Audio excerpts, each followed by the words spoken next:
Olá, aluno, explica aí. Mais uma questãozinha aqui do XP Resolve, resolvida por mim, né? Pela professora Milena, professora de Biologia.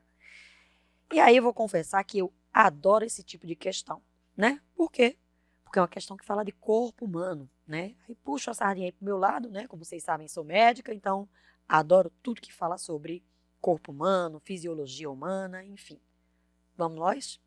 A questão diz assim, gente. Um estudo demonstrou que o bisfenol A, composto usado na fabricação de materiais plásticos, associado a uma longa lista de doenças, impediu a ação das desiodases. O que são as desiodases? São enzimas que atuam na transformação do T4 em T3, ou seja, enzimas que vão retirar iodo, né? Que são, né? O iodo é um elemento importante para a formação desses hormônios aqui, né? T4 e T3. Esses hormônios são produzidos na glândula ou nas glândulas. Ele dá aqui a listinha, uma questão facílima de resolver, certo? Mas, vocês são aluno explica aí. Aluno explica aí vai além. Vamos dar uma revisadinha aqui, gente, na parte de sistema endócrino. Veja só. Sistema endócrino é aquele sistema formado pelo quê? Por glândulas, né, que tem a função de fabricar hormônios importantes para a regulação do organismo. Então, falando em sistema endócrino, a gente vai pensar logo de cara em quem? Vamos lembrar aqui quais são as principais glândulas? Então, principais glândulas endócrinas. Então, falou em glândula endócrina, vocês têm que pensar primeiramente em hipófise, depois em tireoide e paratireoides, ok? Temos que pensar também em glândulas adrenais ou suprarrenais, né? Como o nome já sugere, são aquelas glândulazinhas que a gente vai encontrar sobre os nossos rins. Vamos ter que pensar em pâncreas e vamos ter que pensar nas gônadas, né? Quais são as gônadas? Os testículos e os ovários. Convém lembrar que essa turminha aqui, ó, pâncreas, testículos e ovários, são classificadas como glândulas anfícrinas. Aqui é um C, tá, gente? Desculpa aí, ó. Aqui é um C. Anfícrinas ou glândulas mistas, ou seja, além de terem uma porção endócrina, também tem uma porção exócrina, tá certo? Vamos primeiro falar de hipófise. Quem é a hipófise, gente? Também chamada de pituitária. É uma glândulazinha que é dividida em dois lobos, duas porções. Vamos supor que isso aqui é a visão de perfil, tá, da glândula hipófise. A pessoa está com, né, os olhos para cá, certo? A cabeça para cá, ó, a face para cá e o crânio para cá, tudo bem? Então, esse lado vai ser o lado anterior, o lobo anterior da hipófise, e esse aqui é chamado lobo posterior da hipófise. O lobo anterior tem um nominho. Vocês lembram qual é o nominho? O lobo anterior é a adenohipófise e o lobo posterior é a neurohipófise. Convém lembrar que a neurohipófise, gente, ela não produz hormônios, certo? O que ela faz? Ela guarda hormônios que vêm de um centro nervoso chamado hipotálamo.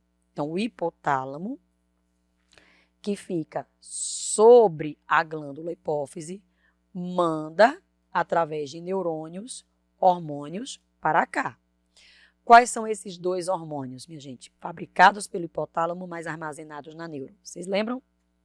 O ADH, também chamado de vasopressina, né? Um hormônio importante para a função renal. O que ele faz? ele promove a diminuição da diurese, ó. ADH significa hormônio antidiurético, porque ele vai trabalhar para o nosso corpo, né, para os nossos rins reterem água, reabsorverem água.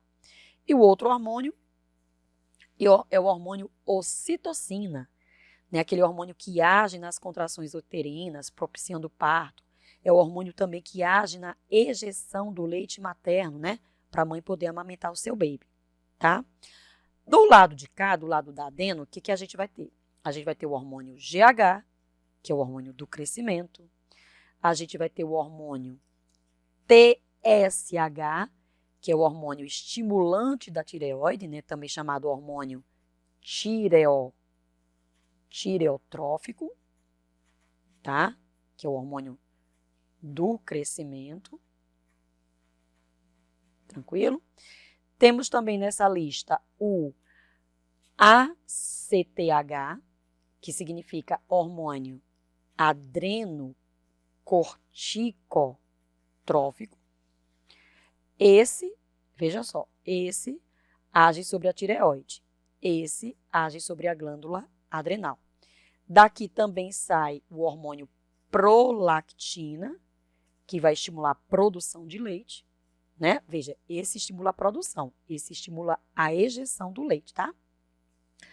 E por fim, os hormônios gonadotróficos, né? Como o nome já diz, são hormônios que atuam sobre as gônadas, são eles o FSH e o LH. Em outras palavras, hormônio folículo estimulante e o hormônio luteinizante. Hormônios esses que vão agir sobre testículos, agir sobre ovários, né? Não só influenciando a produção de hormônios por essas glândulas, mas também influenciando a gametogênese. Então, isso aqui é de hipófise, certo? Então, já falamos aqui, ó, de hipófise. Tireoide, gente. Quem é a tireoide? Tireoide é aquela glândulazinha que parece uma gravatinha borboleta que fica no nosso pescoço, pessoal. Essa glândulazinha, ela fica à frente da nossa laringe, tá certo? E ela fabrica os seguintes hormônios. Vamos ver aqui os hormônios, tá? O primeiro deles é a calcitonina. O que faz o hormônio calcitonina? O nome já está dizendo, gente, é alguma coisa a ver com cálcio. Esse hormônio regula a taxa de cálcio no nosso sangue. O que ele faz? Ele faz os nossos ossos, né? Ele faz as nossas estruturas esqueléticas absorverem o cálcio que está no sangue. Então, ele tem uma ação hipocalcemiante. Certo? Tudo bem? E, além da calcitonina, a tireoide também fabrica hormônios iodados. Quais são esses hormônios iodados? Vamos ver? Os hormônios que têm iodo na sua composição são justamente do que trata a questão, pessoal. Então, já dei a resposta para vocês. O T3 e o T4. O T4 é chamado tiroxina ou tetraiodotironina e o T3 é chamado triiodotironina. O que esses dois hormônios juntos fazem? Regulam o metabolismo basal, certo?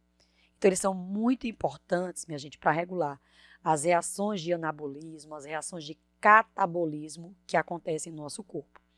Vejam, se a gente tiver uma deficiência na alimentação em relação ao iodo, a gente vai ter deficiência na produção desses hormônios e a deficiência na produção desses hormônios vai levar a um quadro de quê? Um quadro de hipotireoidismo. Então, se esses hormônios forem produzidos em baixa quantidade, a gente vai sofrer de um tal de hipotireoidismo. Então, metabolismo baixa. Se, ao contrário, a gente, de repente, tiver a nossa tireoide fabricando um hormônio mais do que deve, aí o problema é o outro, é o hipertireoidismo, certo? Então, a gente vai ter o metabolismo aumentado, acelerado. Tranquilo aí? Bom, aqui, ó, nesses cantinhos, nesses ângulos externos à tireoide, do lado de trás da tireoide, quem que a gente vai encontrar? A gente vai encontrar as tireoides, certo? Então, já revisei tireoide, agora vamos revisar paratireoides. As paratireoides, elas produzem um outro hormônio que contra-regula a calcitonina. O nome dele é paratormônio. Se eu digo que ele contra-regula, significa dizer que ele faz o quê? O contrário que a calcitonina faz. Enquanto que a calcitonina tem um propósito de baixar o cálcio do nosso sangue, estimulando a retirada desse cálcio, né? Não é só cálcio não, tá, gente? Fósforo também. A retirada de cálcio e fósforo do sangue e acúmulo disso, armazenamento disso nas estruturas esqueléticas, o paratormônio faz o inverso. Ele promove a descalcificação dos ossos, né? E devolução disso para o nosso sangue, porque a gente tem que lembrar que a gente também precisa de cálcio no sangue, né? Para a coagulação, para a contração muscular, enfim. Beleza? Adrenais. Adrenais ou suprarrenais são aquelas glândulazinhas que a gente vai encontrar sobre quem? Sobre o rim. Então, tá aqui o rim e aqui está a adrenal. A adrenal ela é dividida em duas regiões, gente. A região cortical, que seria a parte mais externa da glândula, e a região medular, que é a parte mais interna. A região cortical fabrica os hormônios corticoides. Quais são esses hormônios corticoides? Os mineralcorticoides, os glicocorticoides e os hormônios andrógenos. Andrógenos são hormônios, minha gente, de ação virilizante, né? De ação masculinizante, desenvolvimento de características sexuais masculinas. Os glicocorticoides são hormônios que aumentam a taxa de açúcar no nosso sangue, promovendo um processo chamado neoglicogênese. O que é isso? Você vai quebrar compostos que não são glicídicos, tá? Quebrar uma coisa que não é carboidrato e transformar em açúcar. E aí a gente aumenta com isso a glicemia. Um bom exemplo disso aqui é o hormônio do estresse, né? O hormônio cortisol. Esse hormônio, além de ter uma ação, né, de imunossupressão, de baixar nossa imunidade, ele também aumenta a glicemia da gente. Mineralcorticoides, já sabe que é algum hormônio que regula a taxa de alguns minerais, como sódio, potássio, enfim. O principal exemplo dessa lista é o hormônio aldosterona, que promove nos rins a reabsorção de sódio e excreção de potássio. Da medula, nós vamos ter quem, gente? Nós vamos ter o hormônio adrenalina, também conhecido como epinefrina, e o hormônio noradrenalina, também conhecido como norepinefrina, né? Esses hormônios trabalham em situações de estresse agudo, né, para preparar o nosso corpo para situações de alerta. Tranquilo aí? E o pâncreas, né, que também está na nossa listinha, como eu disse a vocês, ele é uma glândula mista, né, uma glândula anfícrina, que tem um lado endócrino e um lado exócrino. O lado exócrino do pâncreas serve para produzir o que, gente?